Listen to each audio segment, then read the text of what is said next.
Welcome to the Private School Leader Podcast, where private school leaders learn how to thrive and not just survive as they serve and lead their schools. I strongly believe that it is possible to have a long and happy and fulfilling career as a private school leader. And my passion is to help you figure out exactly how to do just that right here on the Private School Leader Podcast. And I'm your host, Mark Minkus. So I want to start today's episode with a statement that might make you smile, it might make you feel uncomfortable, it might make you cringe, but it's probably going to make you feel some kind of way. So here goes. There's no such thing as a secret in a private school. There's no such thing as a secret in a private school. So you've seen it. I've seen it. You tell a small group of teachers in a meeting, or you tell a person something in confidence, but somehow by the end of the day, someone walks up to you and say, "Hey, I heard you said ... Or you walk up on two teachers and they're talking about it, or a parent emails you and said, "Hey, I heard that we're going to ... And so, you might not agree with this. I'll admit that this is my experience based on my 33-year career as a private school leader, and also based on all of the leaders that I coach all over the country, that there's no such thing as a secret in a private school. Maybe your experience is different. But for the purposes of today's episode, I want to just say that I believe this to be true. And so what is our response to that as private school leaders? We could either throw up our hands and kind of chuckle and be like, yeah, well, it is what it is. But here's what I believe. What you allow will continue. What you allow will continue. And the fact that there's no such thing as a secret in a private school, this impacts trust, it impacts our culture, it impacts morale, it impacts how effective we can be as leaders. And so in today's episode of the Private School Leader Podcast, we are going to discuss why there's no such thing as a secret in a private school, but more importantly, we are going to try to fix that at your school. And before we jump into today's topic, just quickly, I want to give you a free gift. And it is called the 7 Strategies to Effectively Deal with Difficult Teachers. Sometimes, especially at this time of year, we need some courage and some confidence to deal with difficult teachers and have some difficult conversations. But what I think we really need is a plan. And so this PDF is a step-by-step plan that you can use to help one of your difficult teachers improve their performance, improve their attitude. And so if you go to theprivateschoolleader.com/difficult, you can grab this free guide. Again, it's called the 7 Strategies to Effectively Deal with Difficult Teachers, and you can get that for free at theprivateschoolleader.com/difficult. So the way I want to attack today's topic, how we're going to fix this issue that there's no such thing as a secret in a private school, I'm going to first of all give you 5 reasons why this happens. I'm going to talk about 4 problems that this creates, and then I'm going to give you 6 strategies to make it better at your school. So you're going to want to stick around for those strategies, because I believe that we should not just throw up our hands. We should not just say it is what it is. We should not just accept, the confidentiality isn't a thing anymore. We can make it better. So we're going to figure that out together. So let's start by talking about, why does this happen? So I've come up with 5 reasons why I think that this happens so often, that confidentiality is breached, why there's no such thing as a secret. So reason number 1, I believe, is small community, the dynamic of a small community. And so our private schools, let's face it, we're this tight-knit, interconnected, small little ecosystem of people. The parents know each other. The teachers know families. Teachers have kids in different grades, and so then they're friends with those parents. Maybe you as a private school leader, you have kids in different grades, and so you're more friendly with those parents. Students talk to each other. Tweens and teens are nosy, and they're listening. We've got board members, and board members' spouses or partners, or board members' kids who overhear conversations. And then news can spread way faster than it used to because of texting and social media. And so I just think that information, it's like a small town. We're this tight-knit, relational, small community, and that makes our school awesome, but it also allows for confidential information to travel quickly. So reason number 2 why I think that this happens, it's so hard to maintain confidentiality in our private schools. Number 2, I think, is high emotional investment. So, of course, you as the leader are invested. Your teachers are invested. We know that the parents are deeply invested in their child, and you've heard me talk about hopes and fears, and the collision of hopes and fears of the parents and the teachers at our private schools, and how that can be highly emotional. And the higher emotions are, the more dysregulated we are, the less likely we are to keep something confidential. So just think about it for yourself. I'll think about it for myself. If I look back over my career, and there are times when I've shared something I shouldn't have shared, or shared it in a way that I shouldn't have shared it, or in a location like the hallway, for example, that I shouldn't have shared it. If I look back on those and I ask myself, well, what was my emotional state? What was my physical state? And I'm more likely to share something that I shouldn't, or share something when I shouldn't, or where I shouldn't share it, if I'm feeling a little emotionally dysregulated, or if I'm tired or depleted or frustrated or discouraged. I'm more likely to share that. And it isn't that we are intentionally sharing confidential information. Sometimes what we're doing is venting confidential information because we're frustrated, because we're emotional. And so I think because our schools are highly emotional places with high emotional investment, and there's complexity, that contributes to why the secrets, the confidential information is sometimes shared. Reason number 3 why this happens is lack of clear boundaries. Sometimes we as leaders, we don't clearly define what's confidential. So for example, if I share something at a team meeting, let's say it's a faculty meeting or a division meeting, and I haven't clearly defined what's confidential, then teachers probably figure, well, this is fine to share with whoever. And so then sometimes things are shared, and then I'll find out afterwards, and then I'll get upset or annoyed or frustrated, but I wasn't clear that this was confidential. So again, I think that we have to examine the situation and the culture and the climate and the circumstances, but we also have to look inward and be reflective on, well, what am I contributing to the fact that this is happening? Because it isn't just about, maybe you are you should be the most confidential person on campus, the most confidential person in the organization, okay?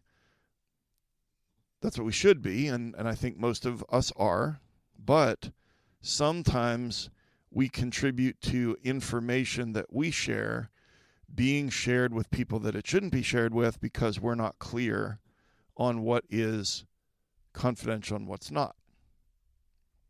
And then those lines kind of get blurred, and then that gets out. Stuff gets out, okay?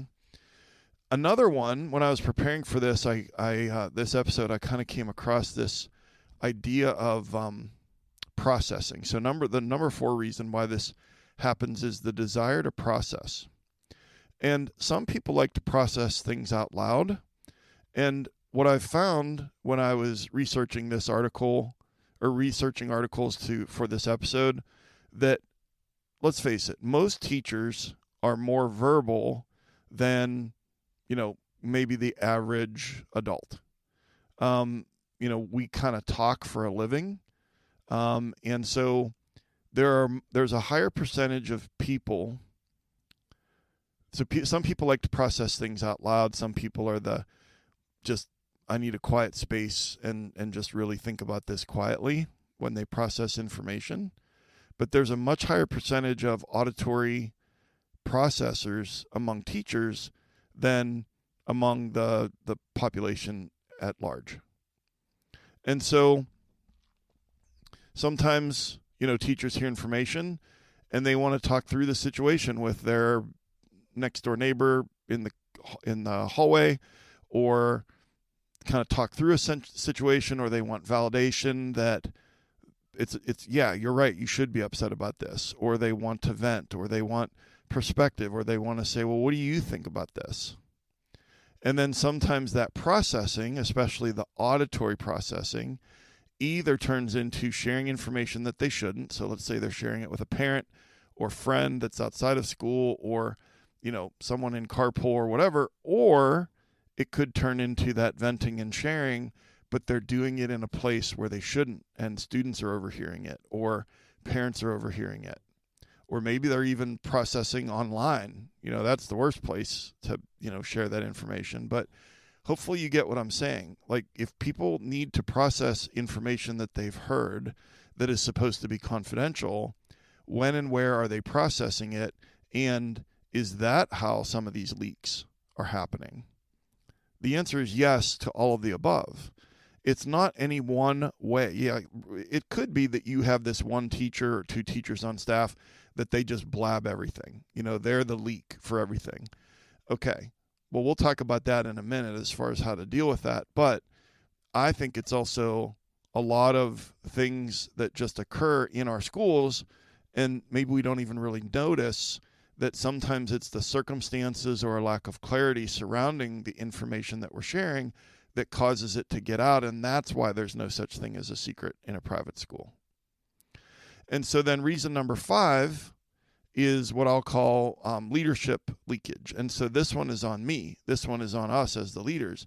If I overshare, if I'm venting because we need to process also, if my kids at home are overhearing, or some of us have, let's face it, some of us have spouses or partners, most of us have spouses or partners who are very, very confidential, but sometimes, in rare occasions, our spouse or partner doesn't maintain confidentiality.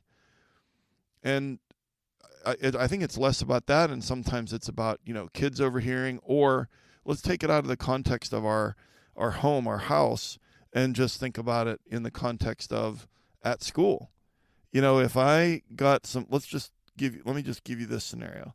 Let's say that I got some information from the board chair told me something, and I'm not happy about it at all.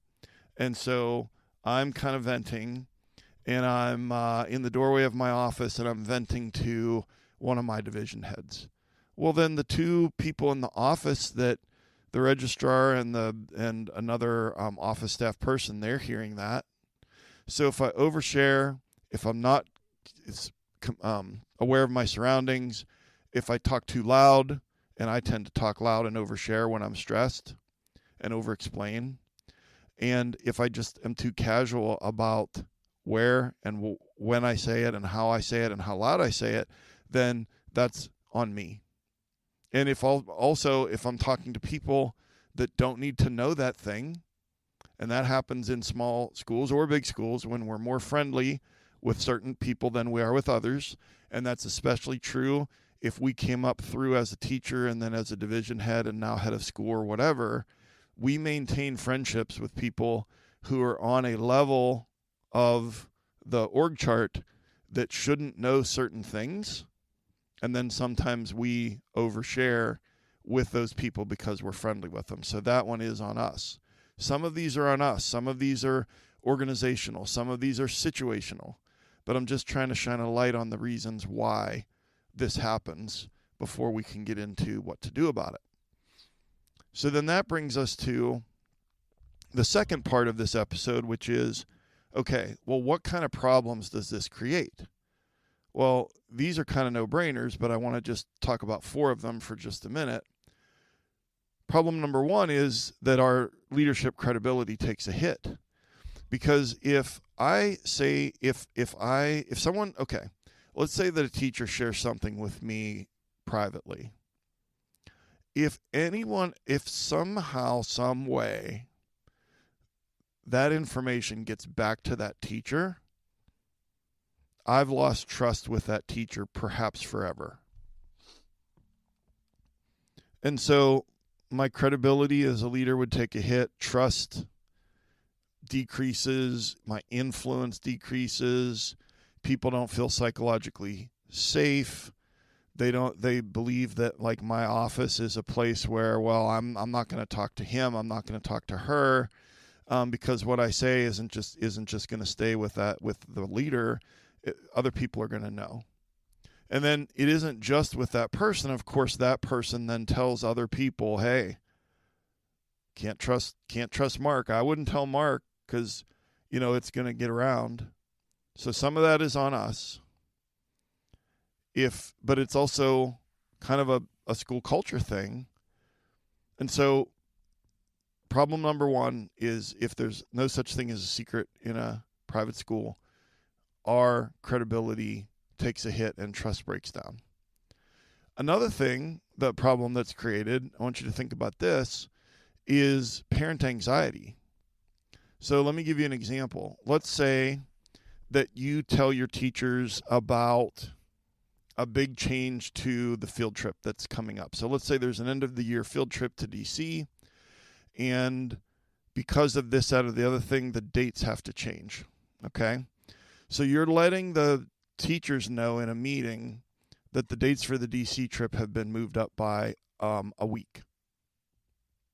And so you're going to let the parents know that in an email in a couple of days. But let's say that information that's shared in the meeting, that one of your teachers shares that with a parent who knows a parent who has a 7th grader, and they share it. And then before you know it, it's in the 7th grade parent group text. And then you're getting calls and emails. What do you mean the DC trip is changing? Like, I have, my child has a big doctor's appointment, or we were going to do this, or they have this, they're on this club sports team and they have a playoff game that week, or just whatever. So parents are getting incomplete, secondhand, out of context information, and then parent anxiety goes through the roof. And so think about it this way. When parents get partial information, that causes the parent anxiety to skyrocket. And so again, it's not that, like, the DC trip is moving up by a week because of whatever reason.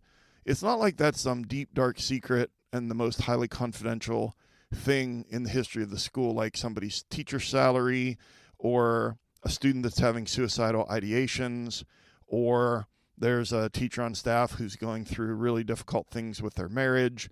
You know what I mean? Like things that our brain goes to when we think about stuff that's confidential. But just think about it through the lens of just stuff that's supposed to stay at school, and then we're just supposed to keep our mouths shut, or teachers are supposed to keep their mouths shut until the communication plan happens when you want it to happen. And of course, you want to let your teachers know ahead of time. You don't want to let them know at the same exact time or later than when the parents find out, because that impacts teacher morale. But it gets tricky when that incomplete information gets out there, and then parents get stressed out. And then problem number 3, remember I'm giving you 4 problems that happen when we have no such thing as a secret in our private school, and then I'll give you some strategies because we're going to fix this together. Problem number 3 is staff division. Teachers, they begin to kind of like take sides on issues, or there's the insiders and the outsiders as far as who's in the know and who's not, and different staff members interpret different situations differently. And then, of course, people have opinions about that, and why didn't I know, and what's the deal, and why, and all that stuff. And so anytime, think about it this way. We want the focus of our teachers to be on the students. But anytime that there's information that is swirling, that shouldn't be swirling, then the teacher's focus shifts to the information, or shifts to each other as to who knew when, and why would you say that, and did he or she really say that, et cetera, et cetera. Well, I didn't know that. I didn't see that email, all that kind of stuff.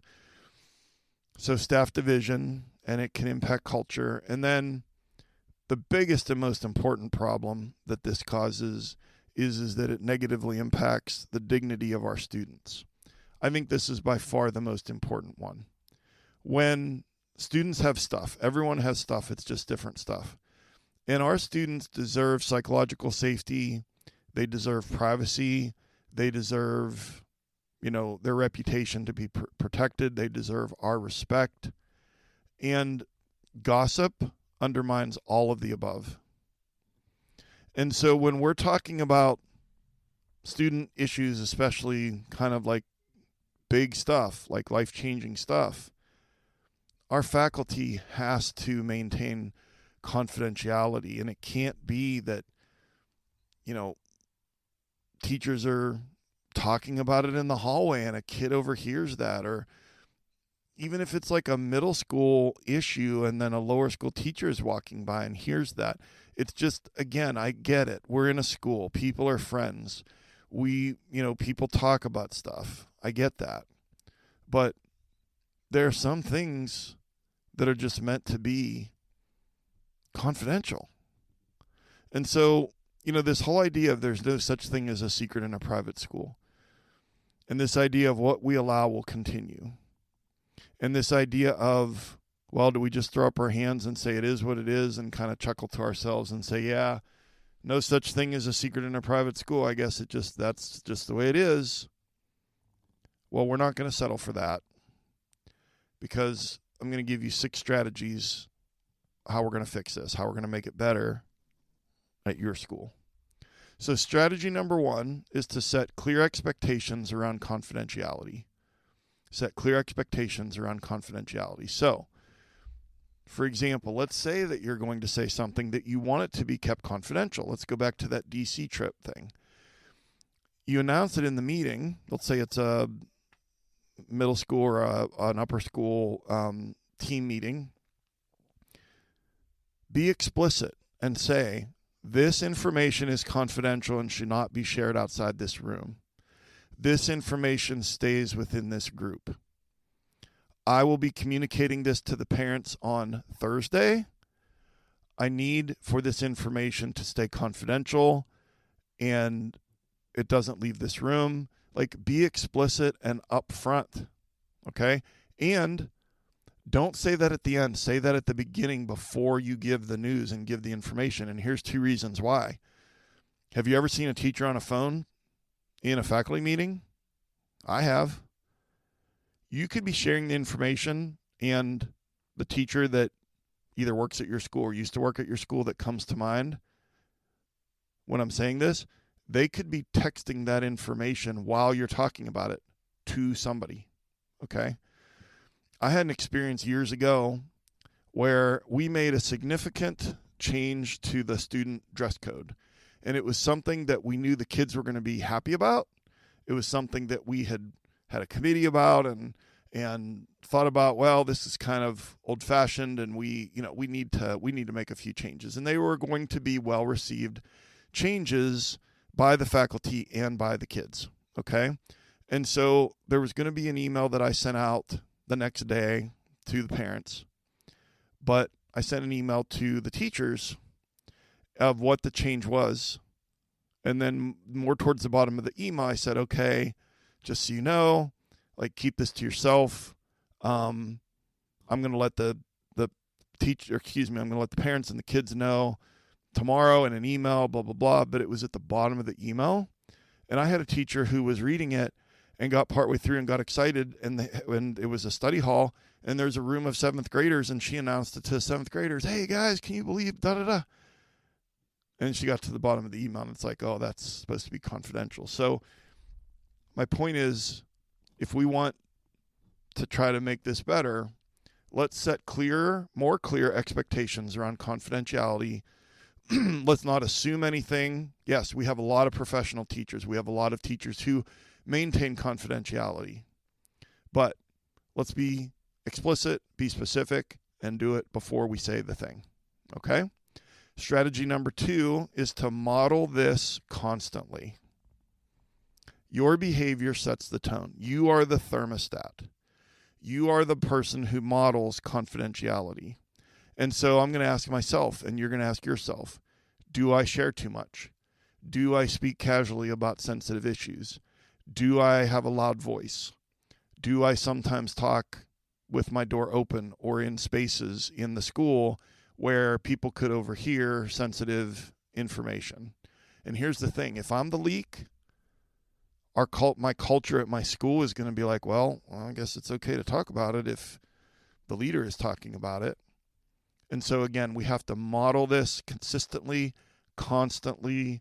We have to be really, really, really we have to be all over this when it comes to confidentiality and the example that we set for our teachers and for our staff. Okay, strategy number 3 on how we're going to fix this whole issue of no such thing as a secret in a private school.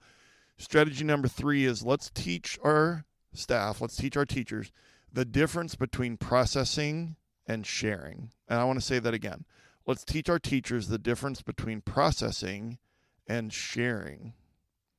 And this goes back to what I said before about how some people process things out loud.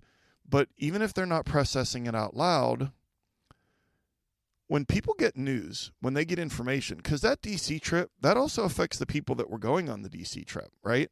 Like, there's all kinds of different information. If you announce that there's a 6th grade girl who's having suicidal ideations, that affects all of the teachers of that 6th grade girl. If you announce fill in the blank, okay, there's things that are all different kinds of things that we announce and share all the time. And some people need to process, most people need to process those things.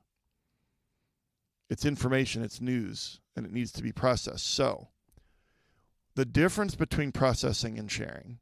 So, processing is the appropriate context with the appropriate people in the appropriate location. So, let me say that again. Processing information is the appropriate context with the appropriate people in the appropriate location. But sharing / gossip is just spreading information unnecessarily. Okay? So we all need to process, but there's a right way and a wrong way to do that. And I think what's helpful, because your teachers are really smart, is that they'll understand if you teach them that there's a difference between processing and sharing. And if you say, listen, I know that you're going to, maybe need some time to process this information, so you can kind of provide the guardrails and maybe say, well, who can you talk to about this, or when, or about what, and et cetera. And that leads me right into strategy number 4, which is to create safe and appropriate outlets, or create safe and appropriate spaces to process. So I really tried to lean into this during my, let's say, second half of my career, where if I would share information in a meeting, then I would allow for time where teachers could process that and people could ask questions. And maybe there was a designated time to have some discussion about that, or to ask questions about the why behind the decision, or do we know anything about this student who's having a mental health crisis? Do we know any more about their treatment plan or what that might look like. And of course they're going to have questions about then, well, are we sending work home or are we not sending work home? Like there's things that are attached to the news that we give. And some of these questions are incredibly legitimate. But if we don't give time and space to let people process, let it sink in, let them ask some clarifying questions. And you always have the right to say, well, I can't really share that, or I don't know that information. But if we don't give them space to do that, then they're going to do it anyways. But they're probably going to do it in a location, or they might do it with a person that isn't processing, it's sharing / gossip, even if they don't, that isn't their intention. So another thing that I would do is that then maybe a couple days later is check in on people, especially if it was like big news or upsetting news or emotional news. And so I found a quote here as I was looking through this, preparing for this episode that I liked, and it says, if you don't provide safe outlets, people will create unsafe outlets. Another way of putting it is if you don't provide confidential outlets or places to process, people will create unconfidential spaces and outlets. Okay, so that's on us as the leaders, is to just teach the difference between processing and sharing, and then also provide time and space for that to happen in a supervised way. Okay? And then just 2 more, and we'll wrap it up. Strategy number 5 is slow down with the information sharing. I told you before that when I was stressed out, I would overshare. And especially when I was a newer leader and I wasn't confident, I felt like, well, I want to be transparent. And so I want to, especially if you're following a leader who kept everything from the teachers, then sometimes the pendulum swings too far the other way and we want to overshare and tell them everything. But before we share something, we need to ask, okay, we need to ask ourselves, who needs to know this? Why do they need to know it? When do they need to know it? What's the impact if this spreads? And to just pause and ask yourself, because I get it. You want to be transparent with your teachers, especially if you've built trust, but not every single thing that you know needs to be shared. That's why you're the head of school or the principal or the division head. Not every single piece of information that you know, just like not every piece of information that happens at a board level, that's why they have executive session. Like there are certain levels of knowledge as to who should know that and when. And I've been guilty of that, where it's like, well, I want to lean into, I want my teachers to trust me, et cetera, et cetera. And so I think it's important for them to know everything that they should know in a timely fashion and with honesty and authenticity. But I think that sometimes we confuse transparency with oversharing.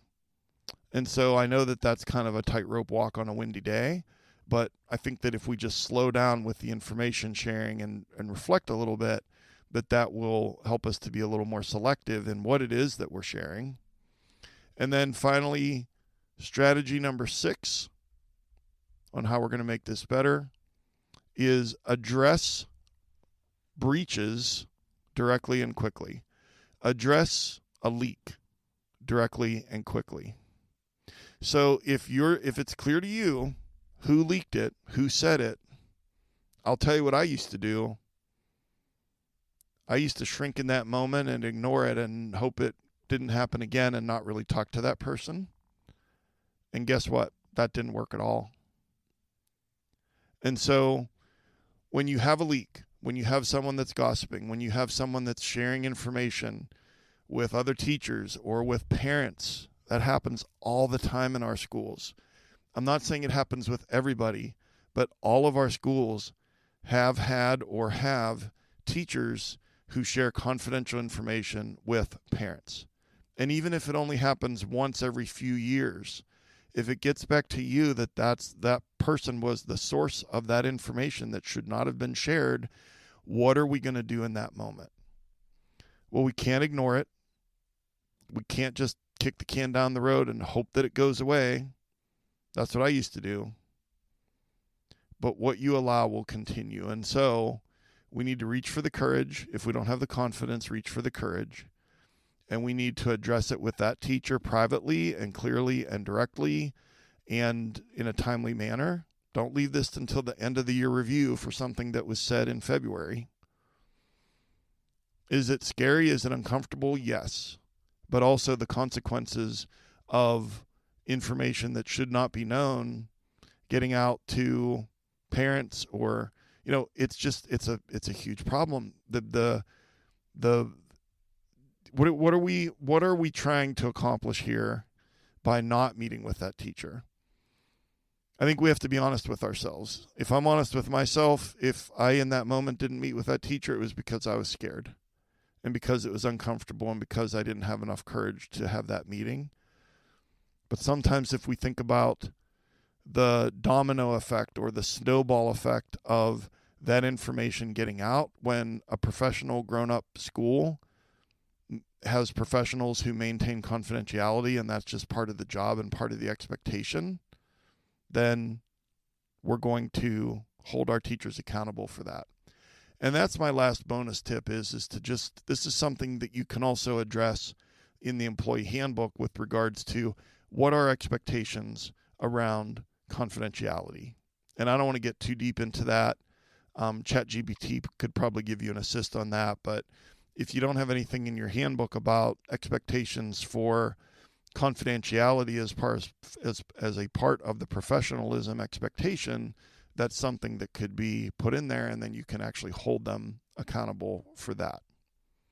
So we've been talking about how there's no such thing as a secret in a private school, but we're not going to just throw up our hands and say, oh, well, it is what it is.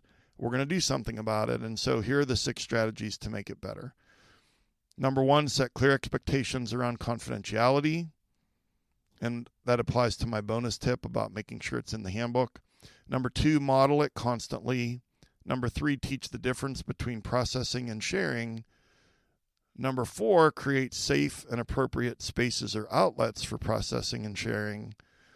Number 5, slow down the information sharing. Let's not overshare. Let's make sure that this is something that they need to know.